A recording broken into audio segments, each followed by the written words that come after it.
Dungeon Crawler Cow, a terribly drawn recap. The premiere of Dungeon Crawler World Earth was the most bizarre thing Carl has ever watched. The show began with a recap of the previous season, set on a planet that looked disturbingly like Earth. An orange lizard-like creature with 4 eyes provided commentary as thousands of furry gorillas screamed and crashed into each other. The camera punched in on one that is heavily armored. He hurled a spear that slammed into a smaller gorilla. The word winner appeared on the screen as the heavily armored gorilla fell to his knees and started sobbing. Last season was not fun. Tally shook his head. They break crawlers into groups, then told them they had to fight each other to keep their loved ones safe. Did they keep their word? Aye, they're safe, but not safe. Squim saps the planet dry and destroys the atmosphere. Might be better off dead. At least Borent gives people a chance. Tally's people had chance.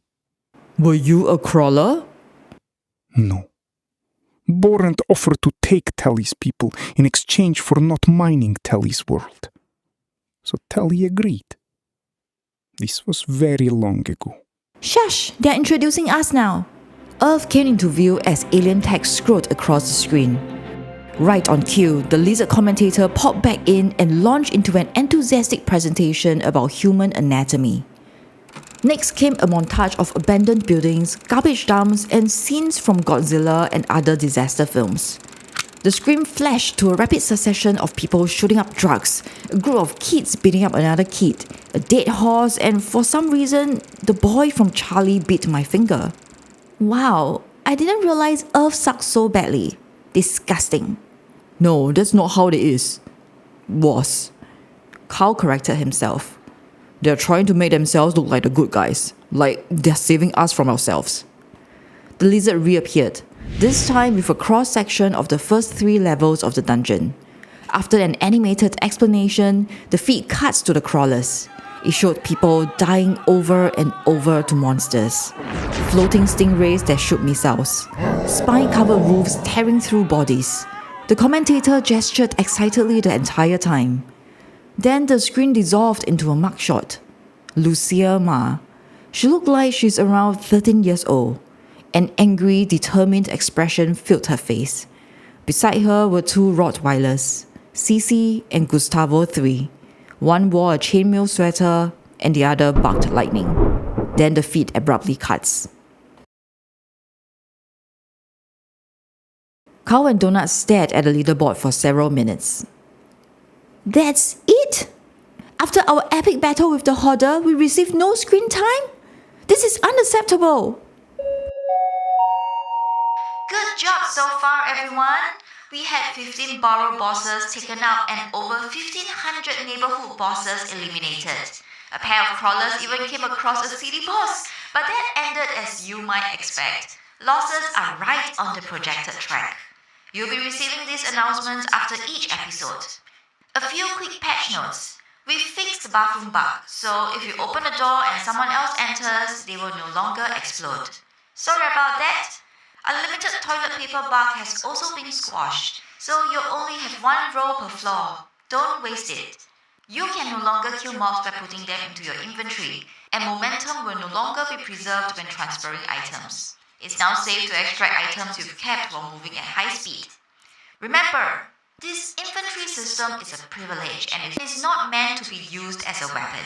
While we love and admire your creativity, any unintentional exploits will be patched. We are now populating the staircases down to level 2. Remember everyone, only go down early if you absolutely have to. Once you descend to the next floor, you cannot go back up. Also, if you prematurely descend, you are held in stasis until the collapse. So keep that in mind for those working on your social numbers. You don't want to lose your viewers. We recommend descending no earlier than 6 hours before the scheduled collapse. If you descend during that window, there will be no stasis and you'll actually get a head start. Good luck! Let's have a great 30 hours until the next episode, Thanos. Now get out there and kill, kill, kill! Obviously, we need to focus on finding a city boss. That'll guarantee us a feature. No, we need to focus on finding an exit. Donut scowls. Time to level collapse. 3 days, 2 hours. The level 2 rats are everywhere now, though they've become more annoying than dangerous. They kept rushing at Cow and Donut, only to be dispatched with a single stomp or kick. Near the northeastern edge of the Hoarder's neighborhood, Cow and Donut ran into a new type of mob. Green slimes the size of pigs. They were only level 2 while Cow and Donut had already reached level 7. Thinking they would be easy kills, Cow threw a punch at one.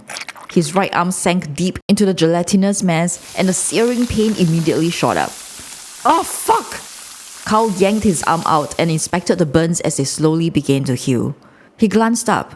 In the distance, he spotted the familiar neon sign of Da Tutorial Guild. I have an idea. Let's go there. Cow nodded towards the neon sign. Okay, there will be monsters in there. Stop. Please, stop. Cow made the mistake of showing Donut the party chat feature. You don't have to text me when I'm right next to you. And don't type in all caps. It makes it sound like you're shouting. Okay, fine. Be a grump.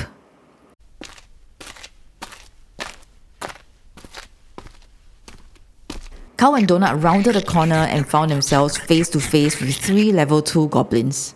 Cow quickly pulled up his left sleeve and flashed his goblin pass tattoo. I have free passage. The goblins skidded to a halt. Their dots instantly shifted from red to white. Where did you get that mark, human? He blew up one of your filthy tractors and splattered 3 of your friends all over the cobblestones. God damn it, Donut, let me do the talking. I'm the one with the 37 charisma. Watch. You, sweetheart, what's your name? I don't think I have a name. Most unfortunate. I'm going to call you B.A. B.A., be a dear and take us to your engineers. They are the gentlemen who wear culinary items upon their heads. Yes, Princess Donut. How did you know that will happen? Mordecai told me that with my charisma this high, I could charm almost anyone into anything in these first few floors. As long as they can speak, their dots are not red, and they're not a boss.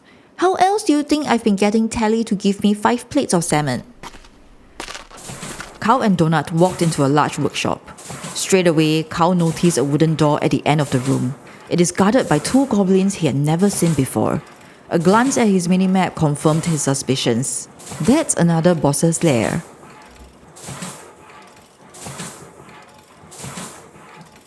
You may have a pass, but you are not welcome here, human.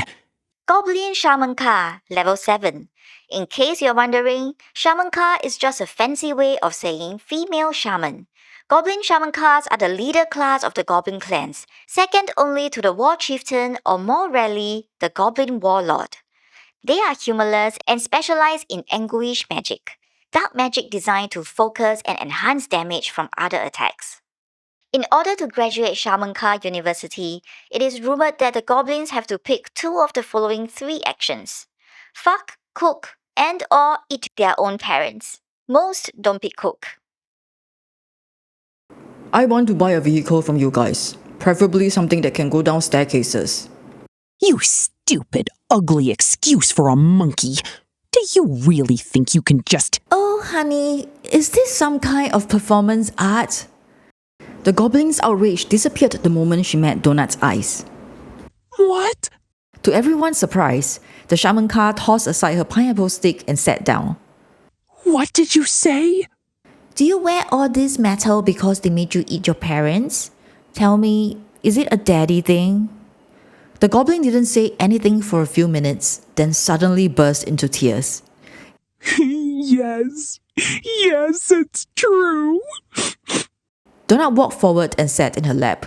The other shaman car hurried over in alarm. A few moments later, they were both sobbing and clutching onto each other. Donut named the first shaman car Rory and the other Lorelai.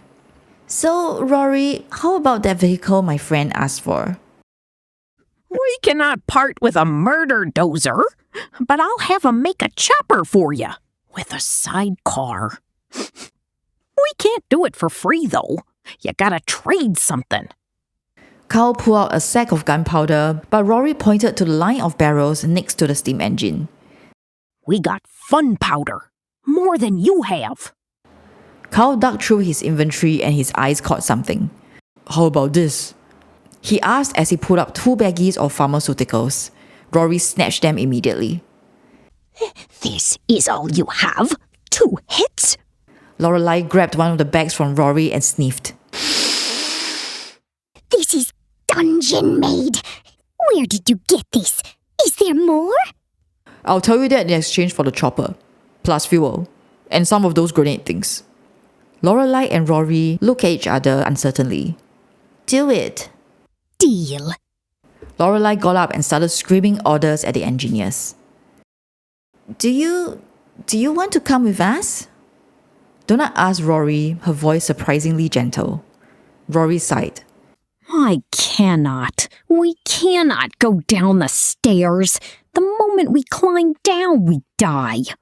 So you know how this works? Rory's face jingles as she nods. I know we are on the 1st floor. But do you know what is going to happen in a few days? Yes, this floor will collapse. But it is only you who dies. We just go to sleep until the next dungeon opens. We will open our eyes and it will be just another day. But one of these days we will wake up and we will be deeper. That's what they tell us. Get better at killing crawlers and you get to go deeper. One day, we will be so deep that crawlers will never come, and we will finally have peace.